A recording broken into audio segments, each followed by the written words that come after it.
জয়গুরু। আজকে এপ্রিলের 24 তারিখ 2026 সাল। এই মুহূর্তে আমি আছি বরগুনা জেলার বেতাগী যে উপজেলা, এখানে এটা এই নদীটার ঘাটে দাঁড়িয়েছে। নদীটার নাম কি জানো? বিষখালী নদী, ওপারে পিরোজপুর। এটা আমাদের এই সফরের মাঝখানে আমাদের সফরসঙ্গী মাসুম আছে, আর তামিম আছে ভোলার। আর আসছিলাম তো বরগুনার এই বশির সিস্তির বাড়িতে অনুষ্ঠানে।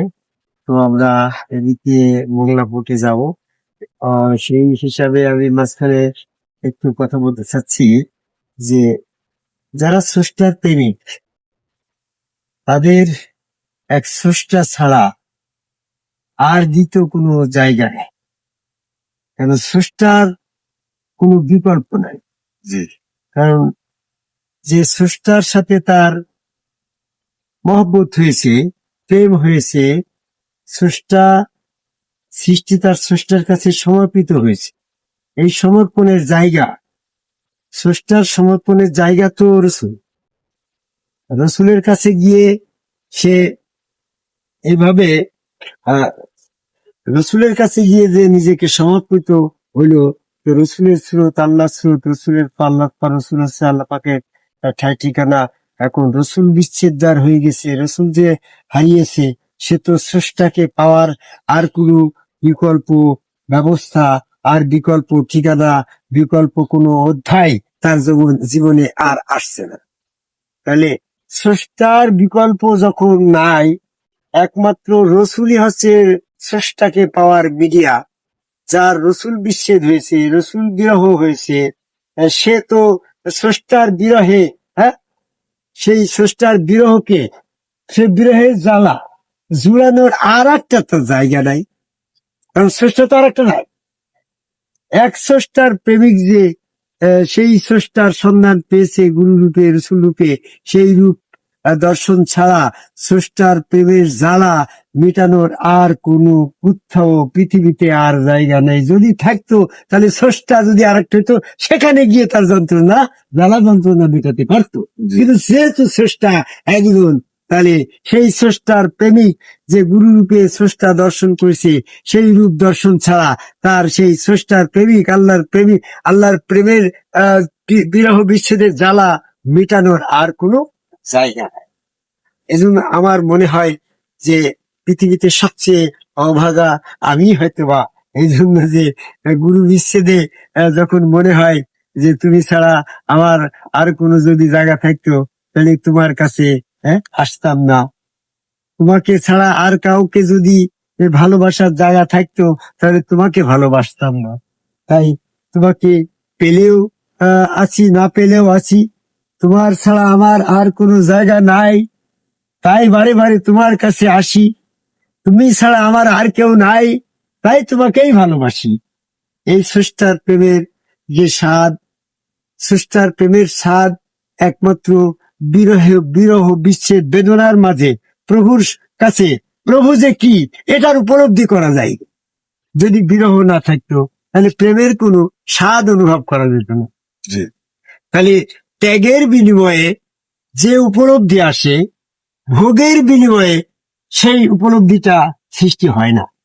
তাহলে যাদের গুরু বিচ্ছেদ হয়েছে, তারাই প্রভুর দর্শনের যে বিরহ বিচ্ছেদে যে জ্বালা যন্ত্রণার মাধ্যমে প্রভুর প্রেমের যে স্বাদ, প্রেমের উপলব্ধি তাদের অন্তরে হয়েছে।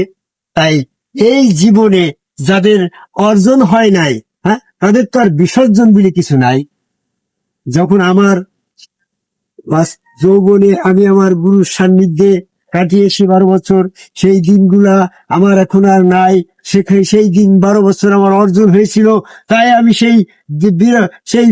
সেই অর্জনের দিনগুলা স্মরণ করে আমি এখন বিরহের সাগরে ভাসতে পারছি। যদি আমার সেই 12 বছর না থাকতো, গুরুর সঙ্গ ধারণের 12 বছর যদি আমার জীবনে না আসতো, তাহলে আমি প্রভুর প্রেমের যে স্বাদ কি এটা উপলব্ধি করতে পারতাম। তাই যৌবন থাকতে, সময় থাকতে যার যার গুরু তার রসুল আদম তোকে সেজদা করে একজন সম্মুখ রসুলের কাছে বাদ গ্রহণ করে সেখানে সেজদা ভক্তি দিয়ে প্রভুর দর্শন করে প্রভুর প্রেমিক হলে সে প্রভুর কাছে ক্ষমা পাবে। কারণ আল্লাহ গাফুরুর রহিম, ইন্নাল্লাহ গাফুরুর রহিম, আল্লাহ ক্ষমাশীল ও দয়ালু।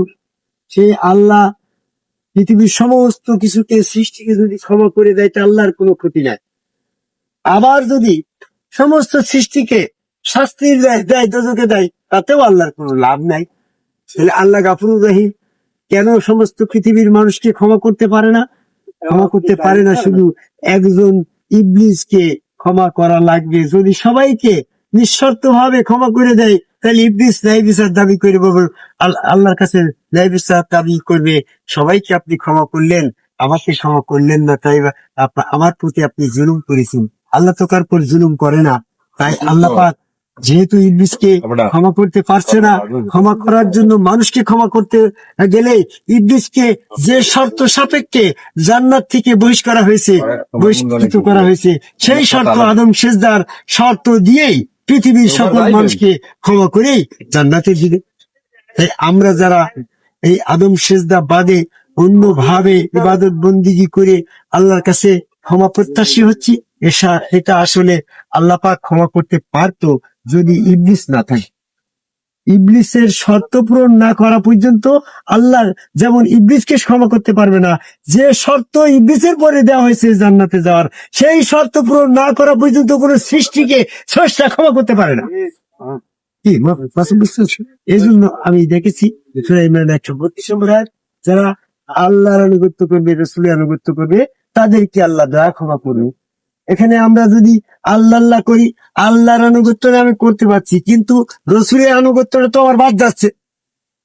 যদি কোরআনে এমন কোন আয়াত থাকতো যে আল্লাহর আনুগত্য করলে রসুলের হয়, তাহলে আর আমার রসুলের দরকার হতো না, আমি আল্লাহর আনুগত্যের মাধ্যমে রসুলের আনুগত্যটা পূর্ণ করতে পারতাম। তাহলে কথাটা ছিল যে রসুলের আনুগত্য করলে আল্লাহর আনুগত্য হয়, কাজে আমাকে রসুলেরই দরকার। রসুলের আনুগত্য ছাড়া আমার আল্লাহর আনুগত্য হচ্ছে না, আর রসুলের আনুগত্য না হলে আমি দয়া ক্ষমা পাচ্ছি না। এই আল্লাহর আনুগত্য রসুলের আনুগত্যের ভিতরেই আদম সেজদা রয়েছে। আদম সেজদা বাদে যদি আল্লাহ রসুলের আনুগত্য করার কোন সুযোগ থাকতো তাহলে কিন্তু আল্লাহ পাক সবাইকে ক্ষমা করে দিতে পারত। আল্লাহ পাক যেহেতু গাফুরুর রহিম, সবাইকে ক্ষমা করতে পারতো, কিন্তু যদি ইবলিসের শর্ত পূরণ করা না লাগবে। তাই আমরা যদি আল্লাহর কাছে ক্ষমা পেতে চাই তাহলে ইবলিসের পরিপথ যেটা সেই আদম সেজদাটার মাধ্যম দিয়েই আমাকে প্রভুর কাছে ক্ষমার যে বিষয় সেটা পূর্ণ করতে হবে। তাহলে আমার সেজদাকারী একজন সম্পূর্ণ রসুলের কাছে ভক্তি দিয়ে আল্লাহ পাকের জান্নাতে যাওয়ার যে শর্ত ইবলিসকে ধারণ করা হয়েছিল, যে আদম সেজদা না করার কারণে ইবলিসকে জান্নাত থেকে বহিষ্কার করা হয়েছে, সেই শর্ত পূরণ করার জন্য আদম কুমার সেজদাকারী সম্পূর্ণ রসুল দরকার।